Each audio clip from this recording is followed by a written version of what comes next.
Hola a todos, ¿cómo están? Espero que anden muy bien. Muchas gracias por ver este video, una nueva entrega de Pablo Borsoy, con videos de matemática y de física. Antes que nada les queríamos dar gracias por el apoyo que estamos recibiendo al canal, estamos creciendo mucho y eso nos permite hacer más videos y llegar a más gente. Por eso les pedimos que se suscriban a nuestro canal y que le den like a los videos si ustedes creen que realmente les ayuda a todo lo que es la preparación de materias y demás. Abajo van a tener nuestros datos de contacto si quieren. Estamos organizando clases grupales e individuales a distancia y presenciales. Así que si quieren más detalles tienen nuestro contacto a continuación. Vamos a empezar con el video de hoy.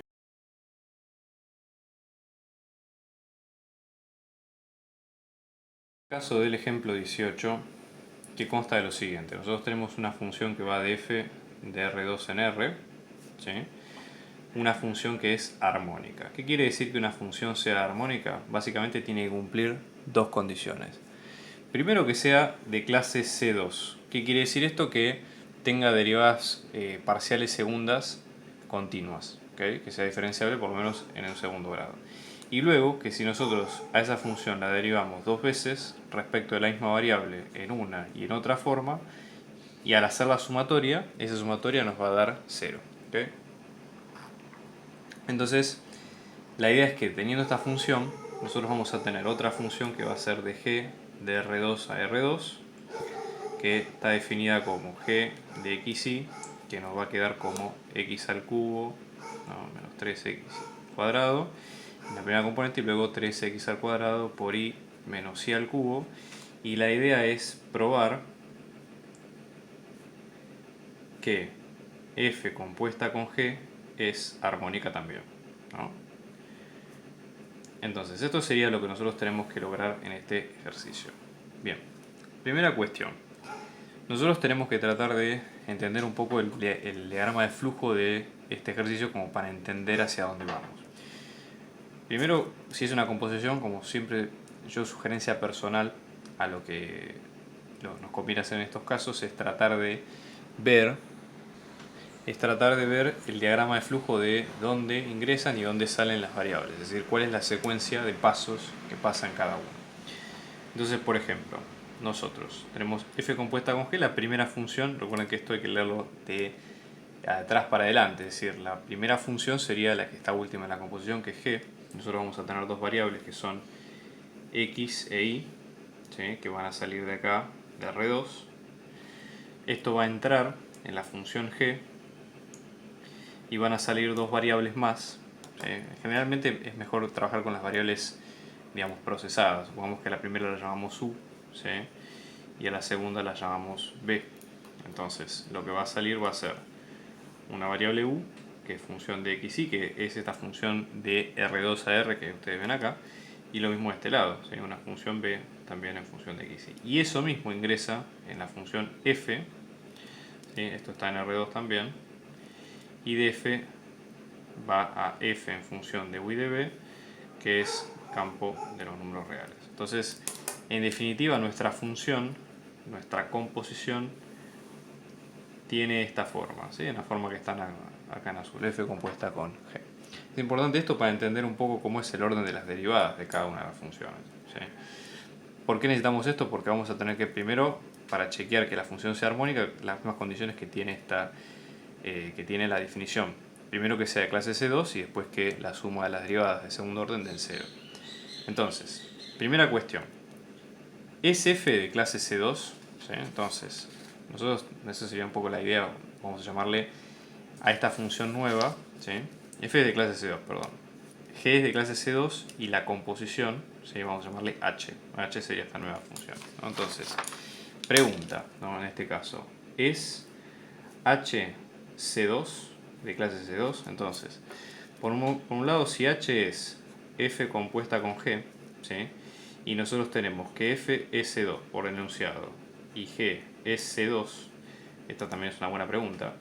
G hasta ahora nosotros vimos que es de R2 a R2, y si ustedes se fijan en la forma, ambas componentes son polinomios. ¿Qué quiere decir? Un polinomio no tiene restricciones, o sea, puedo meter cualquier número, puedo trabajar con cualquier número, no voy a tener problema, ¿sí? Y tampoco tiene restricciones ni de dominio ni de derivabilidad, o sea, puedo derivar las veces que quiera, sí, así que es de clase C2, o sea, G es de clase 2, sí. Entonces, en este caso, H también es de clase C2, porque fíjense, en este caso, si H es esta composición y el dominio de G, que es el dominio de H justamente, eso es todo R2, entonces, y es derivable para todo R2, entonces la composición también va a ser derivable para todo R2. Con lo cual, primer punto, perfecto. El segundo que nos queda es de satisfacer esta ecuación, es decir, tendríamos que hacer las derivadas segundas de la función compuesta y una vez que las tenemos hechas sumarlas y que esa suma nos dé 0. Ese sería el tema. Entonces, primero tenemos que ver con este diagrama, ¿sí? Tratar de armar el árbol de cómo están hechas las variables. Fíjense, h, que es la función de f de u y de b, ¿sí? Es como entran u y b. Entonces nosotros tenemos dos variables, tenemos por un lado u y después por otro lado b, y a su vez u y b ambas dependen de x y de y. Entonces lo vemos de este lado, de x y de y. Entonces, ¿qué ocurre por ejemplo si nosotros hacemos las derivadas?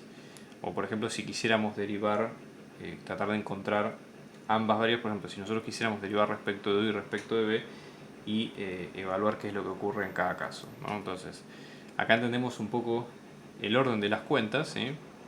Para encontrar la ecuación, digamos, de segunda derivada, primero tenemos que derivar nuevamente, ¿sí? O derivar, por ejemplo, la función la primera vez, ¿ok? Entonces, nuestra ecuación en realidad a resolver sería esta: h de xx más h de y es igual a 0. Entonces, h de xx no es otra cosa que la derivada parcial de h respecto de x, derivada otra vez más, ¿sí? Dos veces, y lo mismo para y. Entonces, vamos a hacer primero la primera derivada y vamos a usar el árbol de decisión, ¿sí? En este caso, para la primera derivada tengo que derivar, por ejemplo, derivada de h respecto de x, ¿no? Entonces, en este caso, como es una composición, tengo que entrar primero por la rama esta, ¿sí? Que incluye a u, y luego por la rama que incluye a b. O sea, es una suma de dos cosas. Entonces lo voy a poner acá en azul. Derivada de f respecto de... Entonces hacemos en la primera derivada respecto de u, perdón, y luego la derivada de u respecto de x más la derivada parcial de f respecto, en este caso, de b por la derivada de b respecto de x, ¿no? Para la segunda rama tenemos que entrar por y, entonces vamos a hacer esta primera rama, ¿ok? Y sumarle a la segunda que estamos acá en rojo. Entonces, derivada parcial de h respecto de y, nos queda derivada de f respecto de u por derivada de u respecto de y más derivada de f respecto de b por derivada de b respecto de y. ¿Qué es lo que ocurre? Nosotros conocemos o podemos conocer las derivadas de las funciones de b y u respecto de y x. ¿Por qué? Porque f nosotros no lo tenemos como dato, con lo cual lo tenemos que dejar expresado así como está, ¿okay? Entonces, lo vuelvo a recordar, acá en este caso u nos va a quedar como x al cubo menos 3x por y cuadrado, b nos va a quedar como 3x al cuadrado por y menos y cubo, y terminado quedaría así. Así quedaría finalmente, ¿sí? Ahora entonces el siguiente paso es calcular las derivadas parciales, ¿sí?, segundas. Entonces tendríamos que básicamente derivar cada lado, ¿ok? Supongamos que queremos hacer las derivadas de derivo este lado respecto de x, símbolo de derivada parcial así, ¿no? Y lo mismo tendría que hacer de este lado. Y lo mismo, no del lado de y. Entonces, ¿cuál es la peculiaridad que tenemos que hacer al momento de hacer nuevamente las derivadas? Fíjense, acá obviamente hay un producto, ¿no? En cada uno de estos casos hay un producto, pero la idea es que vamos a tener que hacer una derivada, por ejemplo, de f respecto de x de la derivada parcial de u, que ya teníamos. Lo mismo de este lado, derivada de f, o sea, de la derivada de f respecto de b, volver a derivar respecto de x. Y lo mismo del lado anterior. Entonces, ¿qué es lo que ocurre? Tenemos que pensar las derivadas como que a su vez son también funciones de x y de y. Ese sería el tema. Son funciones de x y de y. Por lo tanto, por ser funciones de x y de y, el diagrama para hacer las derivadas va a ser exactamente, puede ser muy parecido a este, de hecho casi igual, pero teniendo en cuenta que son funciones derivadas. Entonces hay que tener cuidado con eso, porque aparte en la derivada segunda vamos a tener que hacer la sumatoria de las dos cosas, porque tenemos que derivar la primera función, la derivada parcial respecto de b y respecto de u las veces que sea necesario. Entonces, por ejemplo, derivada de f respecto de u como función, ¿sí?, depende de u y de b, y a su vez estas dos dependen de x y de y. Entonces duplicamos el nivel de laburo, digamos, con lo que teníamos al principio, ¿no? U y b, ambas dependen de x y de y, en este caso. Entonces, para la derivada parcial respecto de x, voy a tener 4 entradas ahora, ¿sí? Entonces, por ejemplo, tengo esta rama, esta otra, ¿sí?, y después tengo esta rama y esta otra. Para las derivadas parciales respecto de y, voy a tener que entrar por acá, por acá, por acá y por acá. Entonces me voy a meter todo por este lado, ¿sí?, y hacer la sumatoria de las dos, ¿ok? También esto es una forma de verlo, digamos, no hace falta que lo hagan con diagrama de árbol, pero está bueno como para entender un poco conceptualmente qué es lo que hay en cada caso, ¿sí?, y a la vez, bueno, tratar de resolverlo. Entonces, otra forma es directamente aplicar las derivadas y luego, por regla de la cadena, ir haciendo la composición. Entonces, vamos a ver cómo nos queda esto.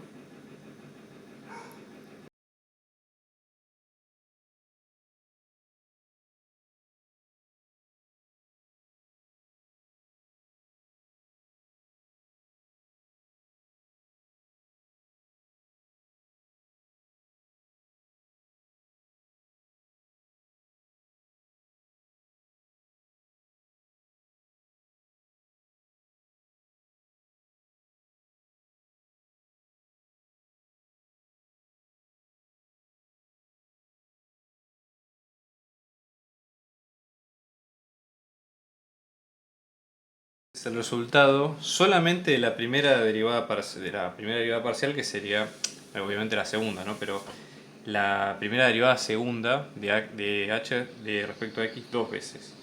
Obviamente, ¿qué es lo que hicimos acá? Obviamente aceleramos un poco el proceso porque esto es muy mecánico y hay que repetir las derivadas varias veces y ser ordenado con el tema de las sustituciones y demás. Entonces, nada, esto es muy operativo, requiere más que nada un tema de orden y de, digamos, no mezclar los pasos y seguir una lógica determinada, y bueno, después tratar de ver cómo encajar las piezas de cada parte.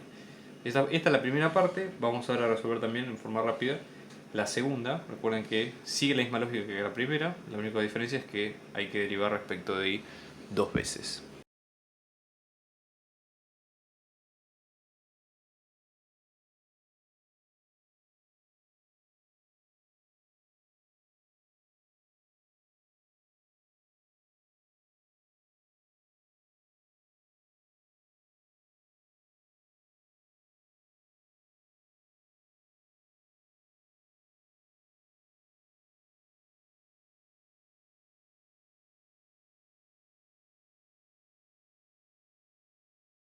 Que tenemos las dos.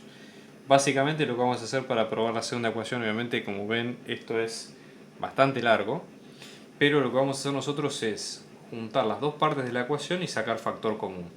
¿Sí? Es decir, sumar esto que encontramos recién con el resultado anterior, que era la derivada segunda respecto de x. Entonces hacemos la suma, esta sería la suma final, probando que la serie es armónica. Entonces vamos a sacar factor común de la derivada segunda de f respecto de u cuadrado. Todo esto nos va a quedar como de esta manera.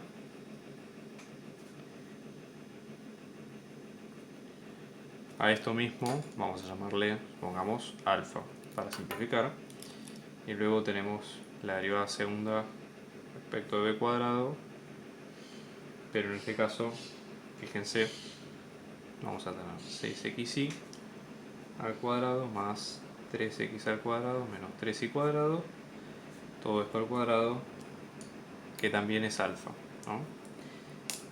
Entonces, en este sentido, una vez que sacamos alfa como factor común, la suma que nos queda es de esta derivada. ¿Y qué es lo que ocurre? Fíjense que esta derivada segunda es de f, no de h. Entonces f por definición era una función armónica, eso lo decía el enunciado. Si es una función armónica, esta suma vale 0 por definición, con lo cual la suma final queda alfa por 0, con lo cual queda 0. Entonces esta suma nos da 0, probando que la función h es efectivamente armónica.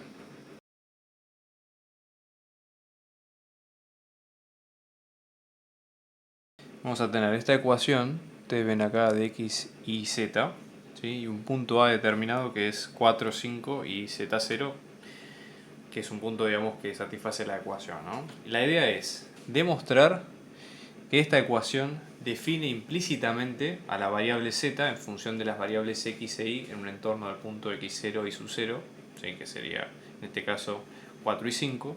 El gráfico pasa por este punto del 4, 5, z0, ¿sí? Y una vez calculado, una vez justificado esto, hay que calcular el gradiente de la función en cada caso, una vez que definimos esa función. ¿Por qué hablamos de función implícita? Porque en el fondo esta ecuación que nosotros vemos escrita acá no tiene forma de función, que quiere decir que no es la variable que nosotros vemos como resultado de esa función no está puesta, por ejemplo, como función, sino que está metida dentro de una ecuación como una variable más. Por ejemplo, en este caso debería ser z sola igual a una cuenta de x y cualquiera, la que ustedes quieran. Entonces, en este caso, nosotros, por ejemplo, acá tenemos una sola igualdad, pero por ejemplo, si nosotros tenemos n igualdades, ¿sí? En este caso n ecuaciones, esto le va a hacer acordar a álgebra, ¿sí? Y tenemos m variables, y en este caso las variables, la cantidad de variables es mayor que la cantidad de ecuaciones, ¿qué es lo que vamos a tener? Esas variables libres, o sea, la resta entre la cantidad de variables y la cantidad de ecuaciones, nos van a quedar variables libres, o sea, variables que podemos expresar en función de las otras. Lo que sería un sistema compatible indeterminado, por ejemplo. Entonces, yo acá tengo tres variables, tengo una ecuación, con lo cual 3 menos 1 me va a dar 2. ¿Qué quiere decir? Que hay dos variables que puedo pensar o una variable que puedo pensar como función de las otras dos. ¿Sí? Eso sería en cuestión. Ahora, ¿cómo hacemos nosotros para encontrar, digamos, cuál es el método más robusto? Que de hecho esto ya lo hemos visto en parciales resueltos antes, pero que está bueno como para reconocerlo, ¿sí? Acá hay que usar un poco la imaginación. Nosotros tenemos que pensar, ¿sí?, en esta ecuación como si fuera una curva de nivel de una función que tiene estas como variables. Fíjense, piensen que esta ecuación está generando un número, ¿sí?, un número en particular que en este caso es el 0. Y para armar ese 0, nosotros usamos tres variables, ¿correcto? Usamos x y z. Entonces, hay una función determinada, ¿sí?, donde nosotros ingresamos esas tres variables y vamos obteniendo distintos números, ¿no?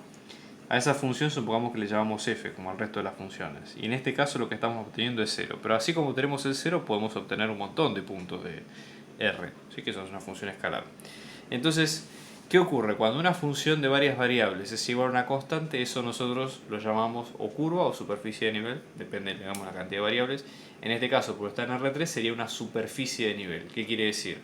Del espacio es una superficie que todos los puntos de la superficie satisfacen, ¿sí?, la ecuación que nosotros vemos y que generalmente puede dar la superficie que ustedes quieran, paraboloide, hiperboloide o cualquier otra forma. No hay distinciones con eso. Y entonces es mucho más fácil demostrar que la función está definida implícitamente por esas dos variables. Entonces, para sacar esas derivadas, ¿sí?, que es lo que nos pide un poco en este caso el problema, uno de los teoremas que podemos usar es el teorema de Cauchy-Dini. Básicamente, en ese sentido, el teorema de Cauchy-Dini lo que dice es lo siguiente. Nosotros tenemos una función, ¿sí?, de varias variables, supongamos que de 3, x1, x2 y x3. Y esa función vale igual a 0, puede ser 0, puede ser la constante que ustedes quieran. ¿Sí? Generalmente 0 porque nosotros pasamos todos los elementos de un solo lado de la ecuación. ¿Sí? Esa sería la diferencia. Que es una superficie de nivel. En este caso ya le digo superficie porque son tres variables, ¿ok?, de una función C1, ¿sí?, en este caso de f, donde f en este caso es de clase C1, es decir, derivadas primeras continuas de las tres variables. ¿Y qué es lo que ocurre? de la tercera variable, tercera puede ser la primera, digamos, de una de las variables, si esa derivada parcial de la función respecto de esa variable no es nula, es decir, es distinto de cero, ¿cómo se puede pensar? La variable x3, la consecuencia de esto es que la variable x3 es función implícita de las otras dos, ¿sí? En este caso esto sería x1 y x2, ¿sí? Cada valor o cada función de x1 y x2 existe o le corresponde un valor de x3 en un entorno de ese punto, y las derivadas parciales, y ahí está el meollo de la cuestión, se pueden calcular como derivada parcial de x3 respecto de x1. Fíjense que acá no estoy calculando la derivada parcial de f, sino pensando x3 como una función g, por ejemplo, ¿sí? De x1, x2. Bueno, la derivada parcial de x3 me queda un cociente de dos derivadas. La primera sería menos la derivada parcial de esta función respecto de x1 sobre la derivada parcial de esa función respecto de x3. Y de la misma manera, ¿sí? La derivada de x3 respecto de x2 me va a quedar también como un cociente menos la derivada parcial de f respecto de x2, la derivada parcial de f respecto de x3. Justamente por eso la condición es que no se anule, ¿no? Porque ahí podemos dividir por algo que no es cero, ¿sí? Entonces fíjense, por ejemplo, en este caso, vamos a ponerle título a esto, ¿no? Teorema de Cauchy-Deany. Entonces, en este caso, es una forma de probar, vamos a ver si se cumplen las condiciones. A esto, ¿sí?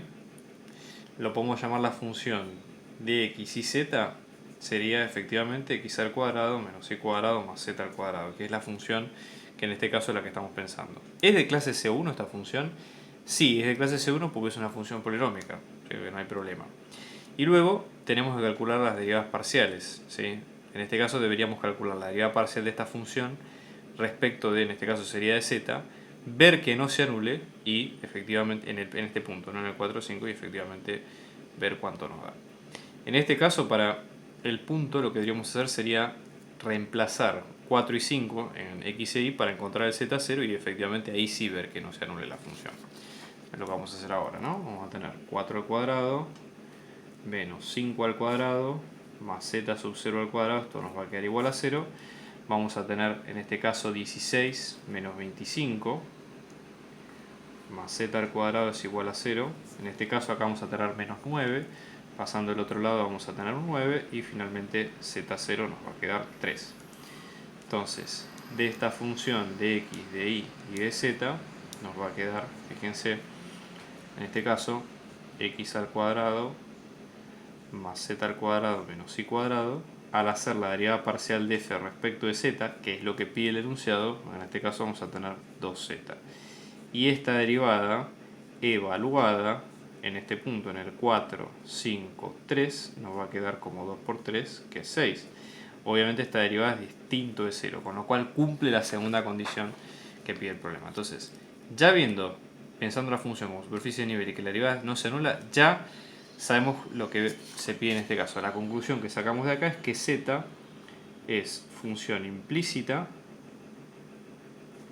de x e y. O sea, podemos pensar a z como una función de x y por más que matemáticamente no lo podamos expresar, ¿sí?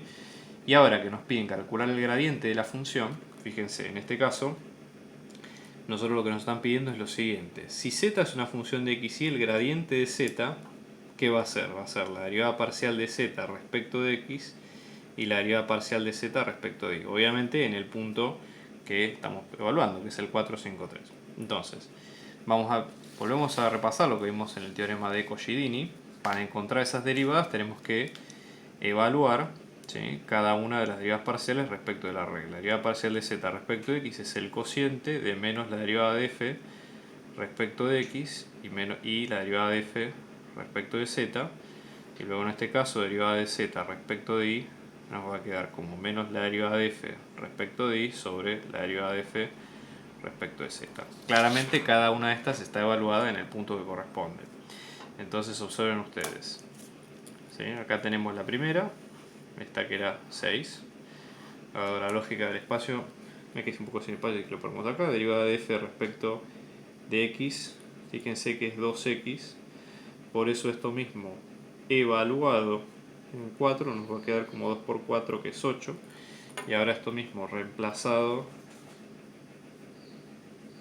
fíjense que esto nos queda menos 2i, y esta derivada, pero en 5 nos queda como menos 10. Entonces en este caso vamos a tener, fíjense, menos 8 sobre 6, que esto sería menos 4 tercios, y acá en este caso sería menos 10 sobre 6, que en este caso es 5 tercios. Entonces el gradiente de z en el punto 4, 5 nos va a quedar como menos 4 tercios, 5 tercios. ¿Sí? Vamos a ver el segundo caso.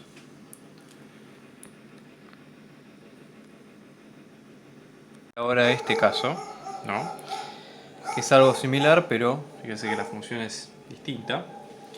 Entonces, primera cuestión, ¿no? Vamos a tratar de pensar esto como función.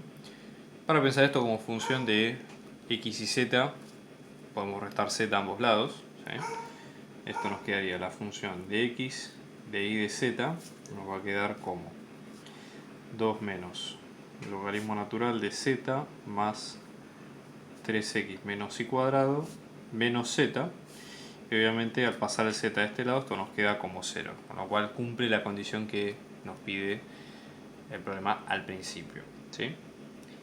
Antes de empezar, para ver obviamente que la función sea continua y demás, la idea sería tratar de, para calcular las derivadas, la idea sería tratar de ver si el dominio de la función efectivamente es correcto, ¿no? Para lo que estamos preguntando. Entonces, por ejemplo, una forma, ¿sí?, de ver si el punto está en el dominio de la función es ver si efectivamente el punto que nosotros estamos calculando cumple con las condiciones que nos pide el problema. Si reemplazamos, fíjense, logaritmo natural de z, esto sería 2, más 3 por 1 que es 3, entonces sería 5, logaritmo natural de 1 que es 0, y luego en este caso obviamente satisface el punto, con lo cual el punto no presenta problemas al dominio de la función. Entonces, ¿qué es lo que tenemos? Tenemos una sola ecuación, tres incógnitas, 3 menos 1 es 0. Se podría pensar que z es función de x y de y, una de las opciones. ¿Okay? Entonces ahora la idea sería ver si se aplica lo que pide el teorema de Cauchy-Dini. ¿Sí? Vamos a ver las condiciones. Primera condición, teorema de Cauchy-Dini, que la función se pueda pensar de esta forma, como una función de este estilo, y que la derivada parcial de la variable que queremos calcular, que va a ser nuestra protagonista, sea distinta de 0, evaluado en el punto en cuestión, en x0, y sub 0, z0. El punto en cuestión, ojo, pues siempre estos problemas son de puntos en particular, ¿sí?, en puntos puntuales. Entonces, vamos a calcular la derivada parcial de la función respecto de z y evaluarla, obviamente, en este punto, ¿no? Entonces, derivada parcial de f respecto de z, vamos a tener 0 menos, como esto es regla de la cadena, usamos 1 sobre lo que está dentro del logaritmo sin tocarlo, z más 3 por x menos y cuadrado por derivada de z en respecto de esto es 1, una sola cosa, menos 1 es igual a 0.